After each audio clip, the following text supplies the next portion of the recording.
This is the life of Harriet Tubman by Ali Chalberg and Luke Barney. Born into slavery around 1820, she had a hard life with slave owners who would regularly beat her. One beating scarred her for the rest of her life. When she was very young, her owner hit her over the head with a lead weight. This resulted in a lifetime of epileptic seizures where she would fall asleep randomly. In 1844, she married a free slave, John Tubman, and changed her name to her mother's name, Harriet. Her husband helped her escape slavery in 1849.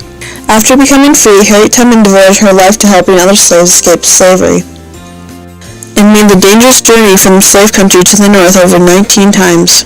She helped over 100 slaves escape slavery, including her 70-year-old parents. And by 1856, her capture would bring over $40,000 reward. She fought for both African American and women's rights until she died in 1913. She died in her New York home at the age of 93. An important lesson that can be learned from Harriet Tubman is how to be brave.